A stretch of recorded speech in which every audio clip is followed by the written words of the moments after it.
আসসালামু আলাইকুম, সবাই কেমন আছেন? আশা করি ভালো আছেন। তো আজকে আমি কলিজা ভুনা করব। তো কলিজা ভুনা করার ভিতরে কয়েকজনকে দেখেছি যে কিভাবে কলিজা ভুনা করে। আজকে কলিজা ভুনা করার কি প্রসেসিং করতে হয় সেটা দেখানোর জন্য ভিডিওটা করা। তো আমি দেখেন কিভাবে ভিডিও করতেছি আর কিভাবে রেসিপিটা করতেছি সেটা দেখার জন্য সঙ্গেই থাকবেন। অনেকেই কলিজা ভুনা করে কষায়া রান্না করে ফেলে, কিন্তু আমি ওইভাবে রান্না করতেছি না। আমি কলিজাটা আগে গরম পানিতে সিদ্ধ করে ভালো করে তারপরে রান্না করব। আর সিদ্ধ করলে দেখেন কলিজার ভিতরে রক্ত থাকে, তারপরে কেমন জানি একটু কালচা কালচা ময়লা ওঠে। তো এইটা করার জন্যই আমি কলিজাটা সিদ্ধ করে, এই যে দেখেন কত ময়লা। এগুলো হচ্ছে আপনার গরুর কলিজার ভিতরে রক্ত থাকে, গুড়দা ফ্যাপসার ভিতরে রক্ত থাকে। একবার সিদ্ধ করার পরে যে ধুয়ে নিতেছি, দেখেন কতগুলা ময়লা বের হইতেছে। আর এইভাবে কি খেতে ভালো লাগে? কলিজা যদি সিদ্ধ না করে রান্না করা হয় তাহলে এটার ভিতরতে একটা বাজে গন্ধ আসে, আর গন্ধ আসে আর তরকারিটার কালারটা কালো হয়ে যায়। এই জন্য আমি কলিজাটাকে আবার দ্বিতীয়বারের মতন সিদ্ধ করতেছি। দুইবার করে সিদ্ধ করার পরেও দেখেন কতটা ময়লা এটার থেকে বের হবে। মানে এগুলো হচ্ছে রক্ত আর কি, গরুর কলিজার ভিতরে রক্ত থাকে, সেই রক্তগুলা এই যে দেখেন কিভাবে বের হইতেছে। আর এইগুলা দেখে কি কারো ইচ্ছে করে যে এভাবে খেতে?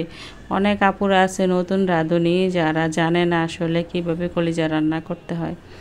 অনেকেই জানে যে গরুর মাংস রান্না করাটা সবাই জানে, যে সেটা মাখায়া বসাইলে বা কষায়া যেভাবেই বসায় রান্না হবেই, ওইটার থেকে আর অন্য কোনো কাজ করতে হয় না। কিন্তু কলিজার ভিতরে অনেক ধরনের কাজ আছে যেগুলো করতে হয়, যেরকম সিদ্ধ করে ধুয়ে পরিষ্কার করে তারপরে রান্না করতে হয়।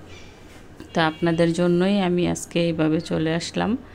দেখেন আমি আর কলিজাটা ভুনা করতে হয় কীভাবে এটা সবাই জানেন, কিন্তু ভুনা করার আগে যে প্রসেসিংটা ওইটা অনেকেই জানেন না। সেই জন্য আমি চলে আসলাম আপনাদের সামনে কিভাবে রান্না করতে হয়। তো আমি মশলা টশলা দিয়ে সব কিছু দিয়ে এখন কষায় নিচ্ছি। কষায় নেওয়ার পরে একটু পানি দিয়ে দিলাম, আর পানিটা না দিলে মশলাটা পুড়ে যায়, এই জন্য আমি একটু পানি দিয়ে দিলাম। আর এখন দেখেন কলিজাটা দুইবার ধোয়ার পরেও কেমন পরিষ্কার হয়েছে একটু দেখেন। এই যে দুইবার ধোয়ার পরে এতটুকু পরিষ্কার হয়েছে, কালারটা চেঞ্জ হয়েছে।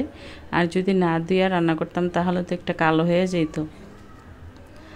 তো এখন এটার থেকে কোনো গন্ধ আসবে না, কালো হবে না, আর খারাপও লাগবে না খাওয়ার জন্য।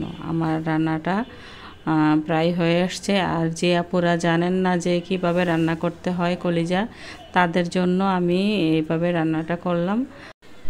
আমার ভিডিওটা যারা দেখেছেন তারা এভাবে রান্না করবেন আর লাইক কমেন্ট করবেন। আর যারা না জানে এভাবে রান্না করতে, তাদের দেখানোর জন্য এবং শেখার জন্য সুযোগ করে দিবেন। ঠিক আছে, আল্লাহ হাফেজ, ভালো থাকেন, সবার জন্য দোয়া শুভকামনা রইল।